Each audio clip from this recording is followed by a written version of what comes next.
really excited to be here to chat with these guys about this big title, Revolutionizing and Engineering the Future of Health. Now, many people in the room probably do know this, but some may not. Vancouver is a real life sciences powerhouse, cluster of cutting-edge companies, and we're lucky to have two of the most advanced in the sector here with us today. So just to briefly introduce them both, Tamer is the founder and CEO of Aspect. It's developing bioprinted tissue therapies to replace, repair, supplement biological functions in the body. 3D printing, I think it was described as when we spoke briefly yesterday, of tissue. And then Tiffany is VP of Communications at Abcellera, and they develop antibody medicines and are best known probably for playing a very important role in the COVID-19 vaccine rollout. Now, I've probably not done full justice to what you guys do in that brief intro, so maybe we can start with you both talking about the companies, how they got started, and maybe the mission statements as well. So either. That's great, thank you. Okay, thank you, Thomas. So yes, I'm from Abcellera, which is a homegrown biotech company, very much like Aspect. We started off at UBC, 5 really smart entrepreneurs, not one of them, and they just had a vision for using technology to change how we make medicines that can really help people improve their lives. So a lot of companies are built around the idea of making just one medicine, and Abcellera's vision was, can we use technology to make many medicines so that many people could be helped? And so 12 years ago, that company was formed, and very bootstrapped. I think a lot of entrepreneurs in the room would understand that. And 12 years later, Abcellera had developed technology that is very good at finding the proteins that our bodies make to naturally fight infection and disease. And we were able to play an important role, as Tom said, in the COVID-19 pandemic and bringing treatments to patients. And today we are developing medicines for all sorts of indications, cancer. So, Lydia, I hope that in the future, the celebration is not for someone passing, but for someone actually beating cancer and being able to celebrate the life forward. And so those are the things that we're working on right now. That's great. You hear me? This would be great. So, Tamer, Mohamed, founder and CEO of Aspect Biosystems. Our company is proudly based here in Vancouver, Canada, and our story starts way back at the University of British Columbia. So in my previous life, I was a lot geekier than I am today, although I am still very much a geek. And my training originally was in electrical and computer engineering, focused on building engineered systems with ones and zeros to create computer systems. Near the end of my undergraduate degree, started to sit in a few biology courses, and it became very apparent to me that the field of biology has got to the point where we understand the human body to a point where we could start using cells as building blocks to create biological systems. And so that really blew my mind. So decided to focus on bioengineering in my graduate studies at the University of British Columbia, where we focus on creating advanced printing technology to take cells as inputs or building blocks and create living human tissues that we could transplant into the body to replace damaged function that is lost due to disease. So our story is very much one of the world of engineering colliding with biology, colliding with ultimately trying to create value and make an impact on patients. So looking forward to the discussion, and welcome everybody who is not here from Vancouver. I hope you have a great next few hours and then the rest of the day in this conference. Thanks both, and yeah, welcome to Vancouver. I think it was called a fireside chat, but given the location, it's more of a waterside chat. I don't know, but the fact that you both started here and were both sort of spin-outs or results of UBC is quite interesting, and I'm not sure if everyone. I mean, why has that happened? Is it just a coincidence, or like why is this life sciences biotech cluster forming here, and is there something that's going to generate more of these startups as well, do you think? Well, it seems really we're the aquarium, so I'd say that in Vancouver there's definitely something that's special in the water. UBC and the other surrounding academic institutions are absolute powerhouses for generating people who have amazing ideas. And so here, what we're seeing is folks like Tamer who, they start off in one area, technology sometimes, and then they get an interest and understand, hey, we can use that to actually help people live a better life, and they start developing these things. And so we are very good at BC and in Canada, I think, in terms of coming up with those ideas. I think that there's a real opportunity for us to be more supportive in helping these entrepreneurs, these scientific entrepreneurs, scale their companies. So I think that's a we can talk about. Yeah, I mean, what's very interesting about the nature of the biotech companies that are emerging and growing here in BC and also Canada at large is they're based on platform technologies, revolutionary platform technology. Well, but what do you mean by platform technology? Yeah, something that offers more than just here's a potential one-hit wonder, here's a drug that could work with a lot of risk as you advance it to human trials, and really sort of reimagining how we could discover particularly interesting therapeutics that could have a huge impact on people. So a platform that could generate multiple different products based on the same underlying technology.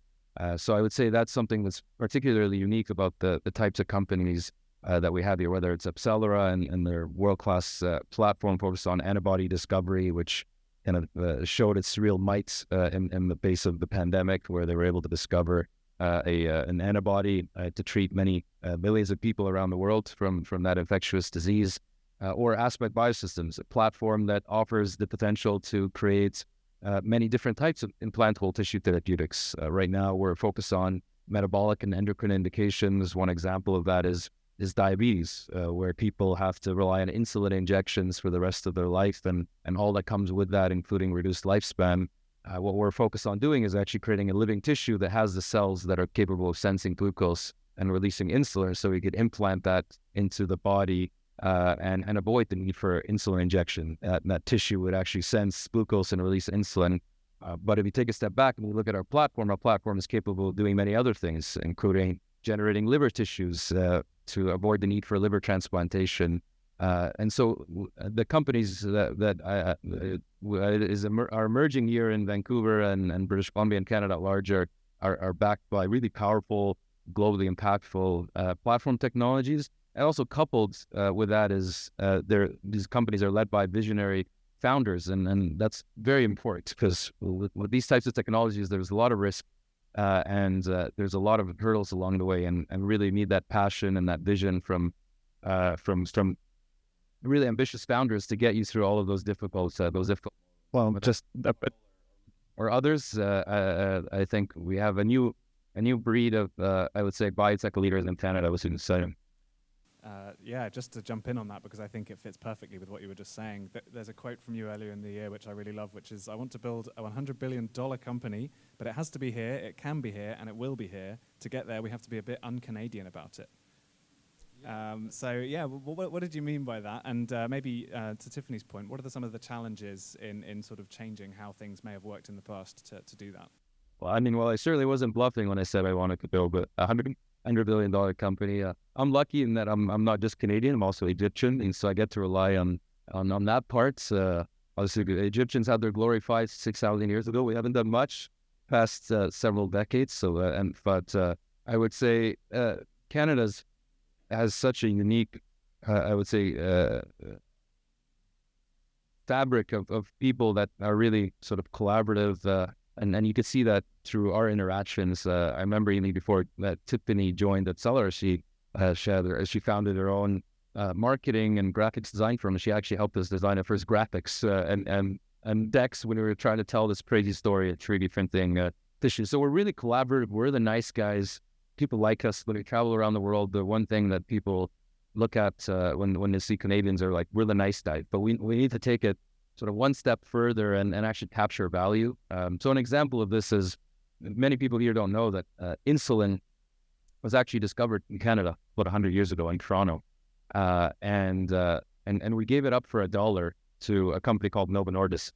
Novo Nordisk is a very big company that I'm sure many here are aware of. Most recently through their drugs, Ozempic for weight loss, but also they're the biggest supplier of insulin, one of the biggest suppliers of insulin in the world. They're also one of our key partners. We're co-developing these therapeutics with them in diabetes and obesity. But you didn't do that for $1. We didn't do it for $1. It was a $2.6 billion deal, so we were quite thrilled about that. But the point is, these decisions that we make as Canadians have consequences. So right now, Novo Nordisk has a market capitalization that's more than the GDP of their home country of Denmark. and of course that market cap is well over 400 billion. And I guess just, and Tiffany, please do jump in here as well, but I'd love to spend a second on the challenges that you face doing that. So there's mindset, maybe don't sell yourself cheap, but also anything with policy or with investors in Canada that you think could be changing or could change faster. I'd love to know, in the room, how many are actually Canadian in the room? Hands. Okay, so this is predominantly Canadian hands. Okay, so you're people, got it.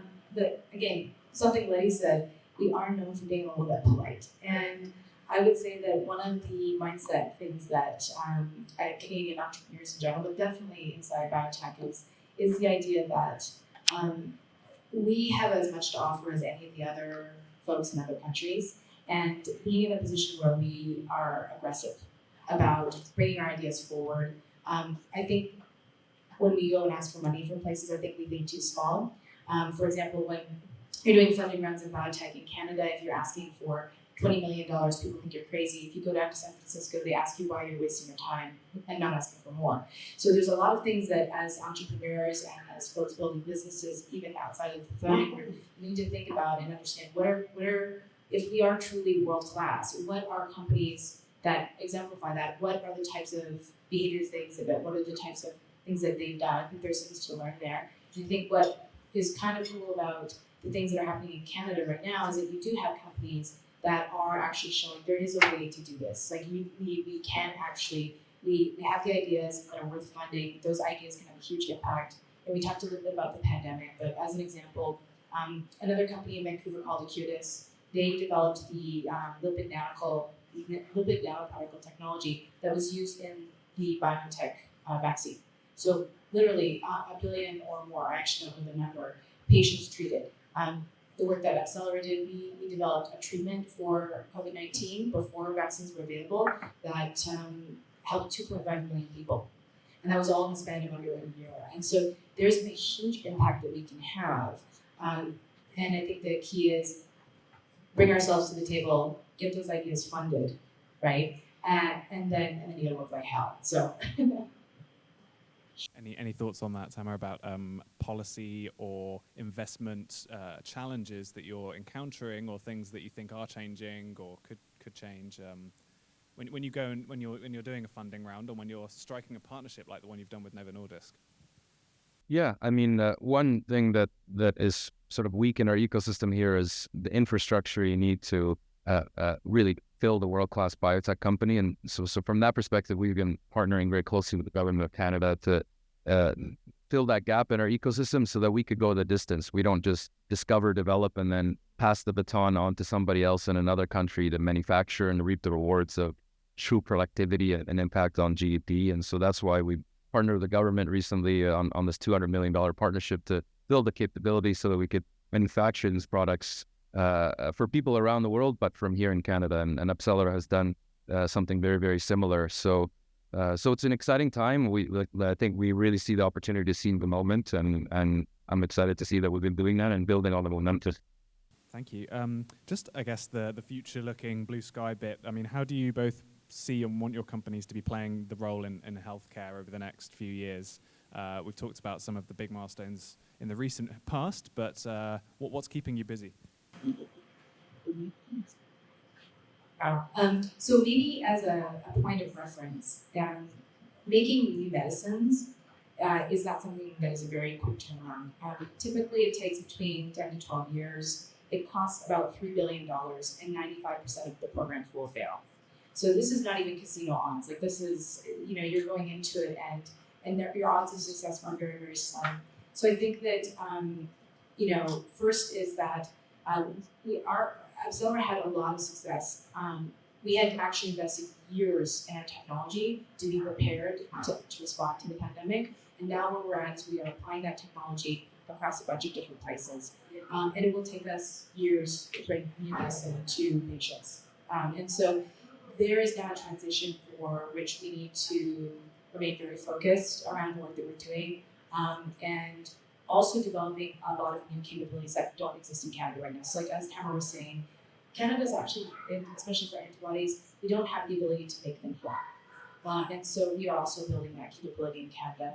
I think the other thing that's really important is that when you actually are moving medicines through to bring them ultimately to the market for patients, there is a phase of product testing that happens that's called clinical trials. And what that is that you are giving the medicine to patients to see how it functions for safety and these other kinds of things. In Canada, we don't do a lot of the phase ones, which is like the very first step. And the knock-on effect of that is that I think we missed the opportunity for our doctors, our nurses, and our clinicians to become experts at doing this kind of work. And on the flip side, Canadian patients often don't also have access to the most innovative medicines. Now, in particular, in areas like cancer, where often the phase 1 trials are your last hope as a patient, this is an area that we feel really strongly needs to be addressed. And so the kinds of things that are keeping Abcellera busy and most of Biotech is how do we actually get to that place where we can bring those medicines to patients in the trials? What infrastructure do we have in the country to support that? And we're working with the government of Canada and the BC government as well to support that. And then from there, it's the very hard road of actually staying with it and hoping that all the work you've done to bring this medicine forward actually works. Yeah, it's a very different timescale to some of the startups we see kind of devise a product and launch it 3 months later. And I really thought the words you used there was very interesting, infrastructure, and the kind of halo effects that having a cluster of companies together might have for not only each other company, but society. Well, what we learned from the pandemic, if there's anything that was positive that came from that, is that when you actually unite the companies, the governments, people, we can move very fast. Like the timelines to make a medicine, like I said, is 10 years.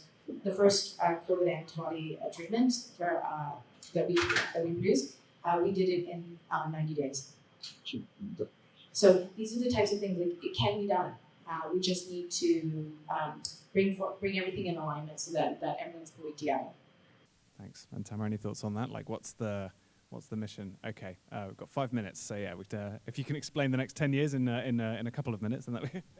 Yeah, I mean, I think what's exciting to me about the next 10 years, irrespective kind of the particular role aspect is playing, is I definitely think the future of health is getting a lot more sophisticated and a lot more targeted, and that's exciting. And because ultimately what we're trying to do at Abcellera, our aspect is not just create therapies that can affect patients that we don't know, but these are people at the end of the day. Like as a new father of 3 kids the past several years, it kind of hits home when your kid is sick. And these are treatments that could help ourselves, that can help our kids, our family members. And so for me, that's sort of what's incredibly exciting about our mission and our collective mission as an industry is we're not just trying to sort of improve life, we're trying to save lives, we're trying to impact people in the way that matters most. So, and I think the next 10, 20 years, I think the line between what we previously saw sort of as magic or sci-fi is going to start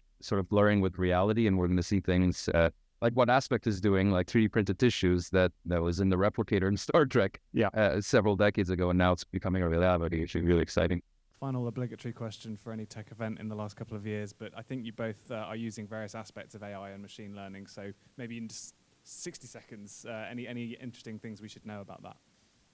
Yeah, happy to. So AI is actually a big part of our platform. So the tissues that we make don't necessarily look like tissues inside of our body, and in fact, they're not even implanted anywhere. They're near the organs. And so, for example, our pancreatic tissues for type 1 diabetes are implanted under the skin, and they look nothing like a pancreas. And so what I'm getting at is it really lends itself well to sort of a generative design paradigm where you're coming up with the best particular structure and composition of cellular material to bring out the best biological function. And so that's a big part of our platform, using sort of AI to come to solutions that would otherwise be difficult with human intelligence. Yeah, in our world, we're dealing with antibodies. And so right now in this room, each one of you has probably 1 billion of them, from, the flu you had in 95 to the cut that you had last week. Our bodies make these proteins. And so being able to search the immune system to be able to find them is no small feat. And so we do use machine learning and AI. We use machine vision extensively as part of our initial process. And I think that for folks that are in tech, some of the things to think about is there's a huge trajectory where I think biology is really the place where the technology advances that have come today are really going to have the hope, because ultimately it's kind of about having the data. Do you have lots of complex multifaceted data that needs to be sifted through and identified and understood? The answer is yes. That's actually where a lot of these things are, and that's the premise work with AI in general. And biology is that place, and we think at Abcellera, immunology is kind of the Wild West for it, and that's the place where there's a huge application. So that intersection, I think, of actual true biology crashing into technology, computation, and engineering, this is something that we are seeing more and more as a pattern, and I think that on the everyday front, we will be experiencing this more and more as human beings. So I think understanding more about what these things are, how do you understand this is something that you want to participate in, those kinds of things, that's important for the job. And maybe one other just quick point, because I think it's a really great thing that you said there, Tiffany. I think there's a real opportunity for technologists, engineers to play a huge role in the evolution of the biotech ecosystem, and that's already happening right now. You have people that were traditionally in engineering companies or development companies that are actually playing prominent roles in applying sophisticated engineering approaches and technologies towards biology. So it's you're in the tech sector, but you have a passion for bio. I think the next several years that this is your moment. You're interested to get into it. And even if you don't, I mean, I think I was talking to one of our folks one of our machine learning scientists who had come from Google, and before that person was saying, I was applying all of my know-how to develop these algorithms that got people to purchase more things, which is, I mean, this is probably where lots of people saw it, so that's a great thing. But that person said, but then when I realized I could take those same skills to help create medicines that ultimately my mom would get, it changed. It was an easy sell to move from where they did to Vancouver to kind of do that work. So yeah, I think there's if the theme is human and connectivity and things like that, I think us being connected to our work in ways that are meaningful to us, and biotech, it's really easy.